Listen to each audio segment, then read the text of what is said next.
What do you think is next for you? Are there personal goals that you still want to achieve? Yeah, I think just continuing to improve, really. I think, for sure, being a better player on the outside. When I do move out to outside corner, I think improving out there, just getting more comfortable being out there. Tell you what, you start a show with Dave Zangaro's face right there. You know you got something. Oh, it's Cooper DeJean talking about stepping up as an outside corner in his conversation with DZ. We'll have much more of that later on in the program. We welcome you to Birds Huddle, presented by Toyota, official automotive partner of the NFL. Along with Barrett Brooks, I'm Michael Barkan. How do you like hearing that from Cooper about playing on the outside, Double B? I mean, we'll have two starting number one corners on the outside, two good corners on the outside. Although I do like him being at that slot position. He can do so much, almost like a linebacker-esque type of player, a safety type of player, and cornerback. But, yeah, I'm good with him being out there also. All right, let's kick it off now with our three-point stance. We're going to have more with Cooper DeJean, of course, later in the program. Three-point stance is presented by Toyota. Stance number one, the Eagles championship window is still wide open.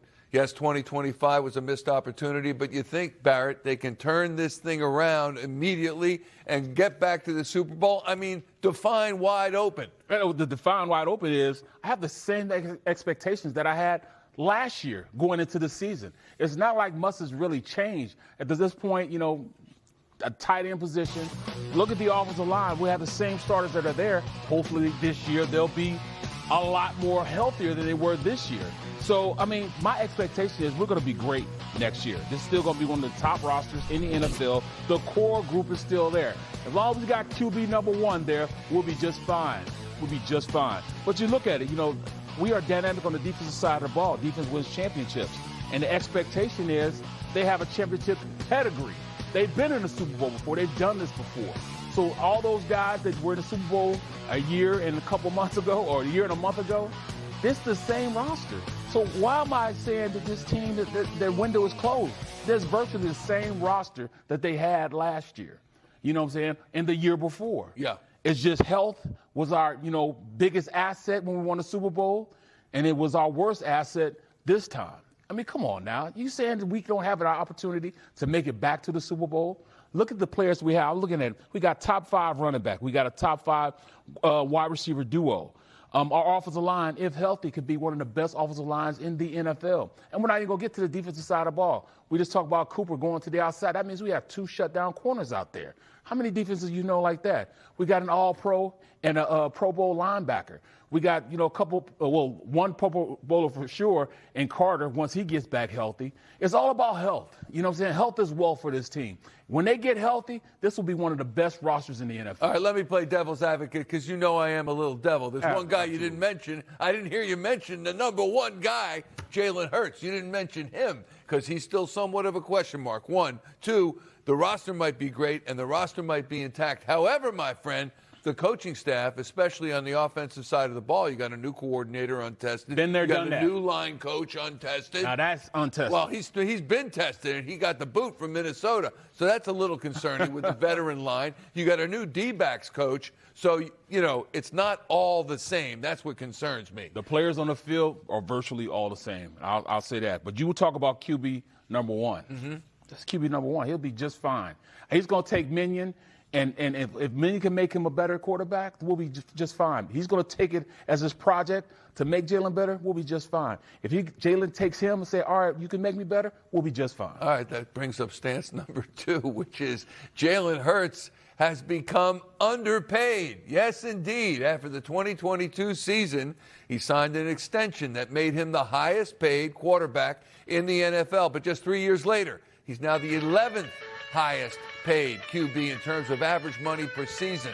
2026 is the last season of guaranteed money on that contract for Hurts. So in a sense, Barrett, he's in a contract year.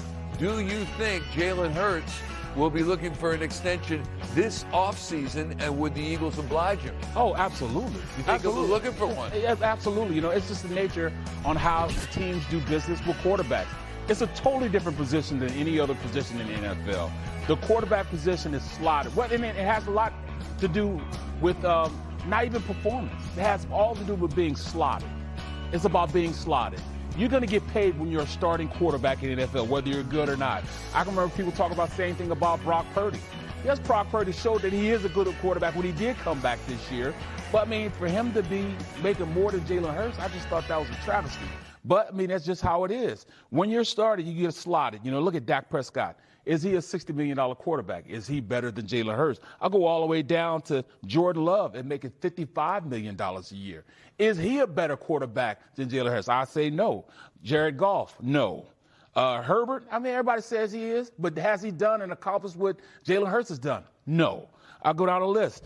Lamar, you will tell me Lamar should be making less than Trevor Lawrence at $55 million? So everything is just slotted in the NFL at the quarterback position. It's a unique position. They get paid not necessarily what they've done on the field, but if they're starting for a team.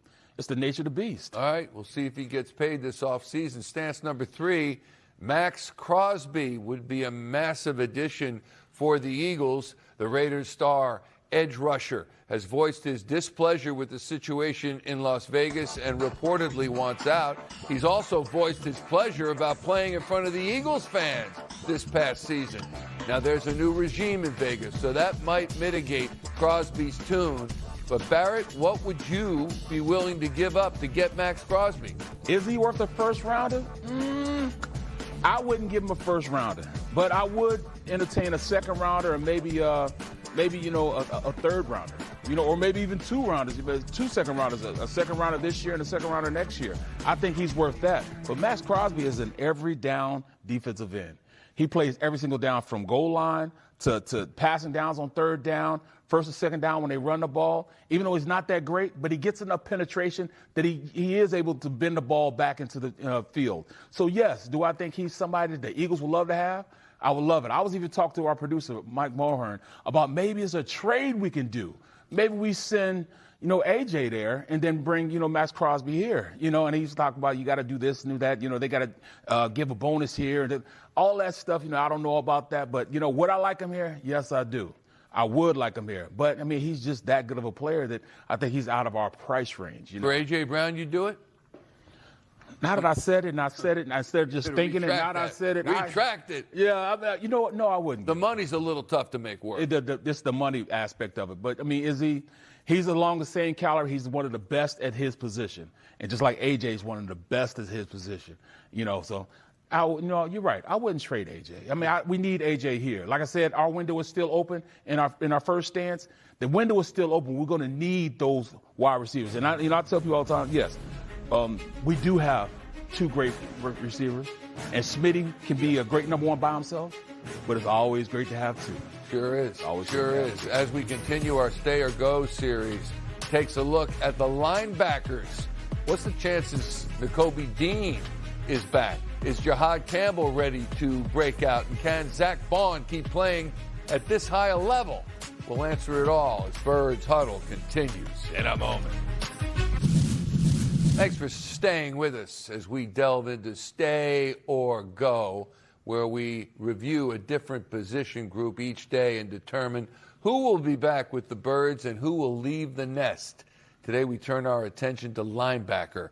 It's a position the Eagles have historically ignored, but it might be in better shape than it's ever been for the Birds. The lone free agent from the group is Nakobe Dean, who returned midseason from a torn patellar tendon and really was a force down the stretch. Dean supplanted first-round pick Jahad Campbell in the starting lineup. Zach Bond, statistically even better in 25 than he was in 24, and was once again named to the Pro Bowl, and the Birds drafted solid youngsters as depth pieces. Jeremiah Trotter Jr. and Smail Mondon Jr. We begin with Nakobe Dean, Barrett. He's an above-average starter, about to be a free agent. They're already paying Zach Bond, and they've got Campbell. Is there any way they re-sign Nakobe Dean? I wish. He's on my wish list. I wish he could sign him back. I mean, it'd be a great sign back because he's so instinctual. He is the middle linebacker of that defense, and that's what we need to wrap our heads around. He's not just an average player. He's the Mike linebacker. He controls with the defense, and he allows, Zach Bond to be as great as he is. he can freestyle a lot more because he knows that Nakobe Dean has it all locked up in the middle of that defense. So we have to consider that. It's not just him being, a guy that's going to be a free agent, but we're taking away, we're allowing somebody else to leave. And then it also takes away with Zach Bond and how good he can play at his position at the will. When you put him in that Mike linebacker position, his so instinctual, the way he blitzes, I mean, all those sacks that he had, all those, rushing the quarterbacks, he is a definite player. I wish he could stay here. In fact, you just can't pay Zach Bond, and you just drafted number 1, the first-round pick in Campbell. That's just too hard. You can't negotiate, a contract in which he's going to take less money because he's not going to. He needs to get paid, and he wants to get paid, and he's earned the right to get paid because when he's on that field, there's nothing better than how he plays when he's in the middle of that defense. So he's gone. As good as gone in your view. He's got to take the money. They're going to throw some cash on him. They're going to back up the Brinks truck to him because he has shown that if he's healthy, he's one of the best linebackers in the NFL. Yeah, and that remains to be seen. He's been nicked up from the time he was drafted. That may be a possibility because of that, family discount, injury discount. I like that. If they do let Nakobe Dean walk, how confident are you that Jahad Campbell can blossom into a full-time starter? He was already blossoming into a full-time starter. He can definitely play the game, the size, speed. He was just a young guy. And it just so happened that Nakobe Dean came back like a monster and took, picked right up where he left off, on our way to the Super Bowl a year and a couple months ago. So, yeah, he's going to be a good player, a monster player. But the thing is, can he play that Mike position and allow Zach Bond to go out there and play the will? Or will they have to switch up? Make Zach Bond now the Mike linebacker. He has more experience. He knows how to run the defense. And then put Campbell out there.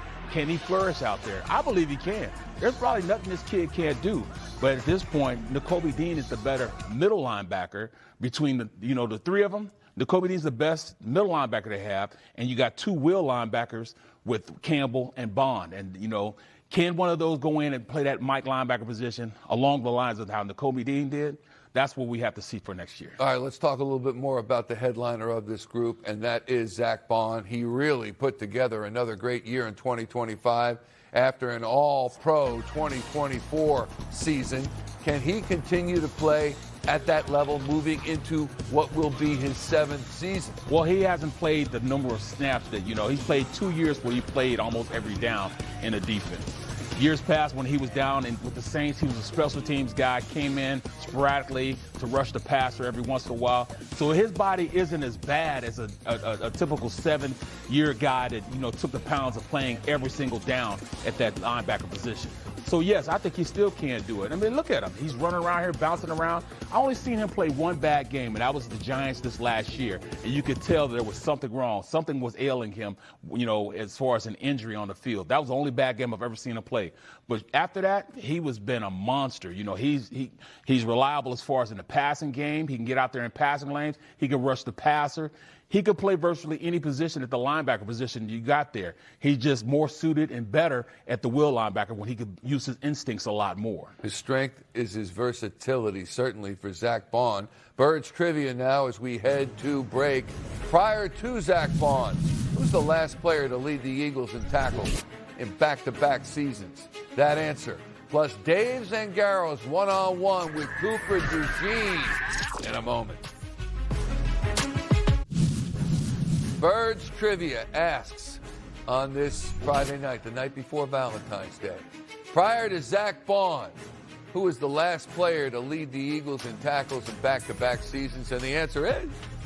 This was shocking. Singular answer. Get it? Alex Singleton. He led the Birds in both the 2020 and 2021 seasons in tackles. Singleton left the Eagles and has been a starter for the Broncos in each of the last 4 seasons. He's led them in tackles in 3 of his 4 seasons in Denver. The only year he didn't lead the team, he played just 3 games due to injury. All right, back to Cooper DeJean. He has put together a ridiculous start to his young career. He turned 23 earlier this week and already has a Super Bowl pick 6 and an All-Pro selection to his name. Dave Zangaro spoke with the Eagles slot corner on his achievements already and what's still ahead. The All-Pro team came out so late in the season, and then I feel like we didn't really have a chance to talk about it. Has all that started to sink in a little bit, that what you've been able to accomplish this young in your career? Yeah, I mean, I don't know if it's really sunk in a whole lot. It's kind of, I feel like it's just what me doing my job and the people around me pouring into me and has allowed me to play at such a high level. I think is the biggest thing. I haven't really sat back and thought about it, because you're always just kind of on the go, especially during the season. And you're going from week to week, and even after the season, like you don't, especially after a season where you're not in the Super Bowl and you don't win the Super Bowl, you're kind of just on to whatever's next, in that next season. So I really haven't thought about it a whole lot. I know. I'm happy for Q though. I think Q deserved it, and what he's been able to do, especially last year, the way he played. But it's cool to have two guys who are in the same draft class, be selected to the Pro Bowl and All Pro. Did that make it like more special for both of you to do it together? Yeah, I think it did. At least for me, it did. Just to be able to do it alongside him, knowing what we pour into the game, and the people around us who've helped us, like CP and Joe Casper, those guys. So it was pretty cool to have that honor with him. So you've won a Super Bowl, you've been a Pro Bowler, an All Pro, you have a pick 6 in the Super Bowl. Like, it's a lot already. Like, what do you think is next for you? Are there personal goals that you still want to achieve? Yeah, I think just continuing to improve. Really, I think for sure being a better player on the outside. When I do move out to outside corner, I think improving out there, just getting more comfortable being out there, for sure, and starting to play faster at the nickel position, trigger even faster on things that I see, and trusting what I see out there on the field. I think it's the biggest thing, and but really just overall, improving and improving my leadership too, my communication skills as well, I think is a big thing. Do you enjoy the challenge of playing outside? It's like, not that you had mastered the nickel, but it's like another challenge for you in your game. Yeah, I love it. Just being able to move around and, play two different spots on the field. You got to train your eyes differently for each spot, which is definitely a challenge, but, it's something that I enjoy, especially throughout last season when I was, moving back and forth. It definitely is a challenge, because, outside you face a lot of the number one receivers out there, and inside you do sometimes, but not as much as you do on the outside. So, it was a challenge that I loved.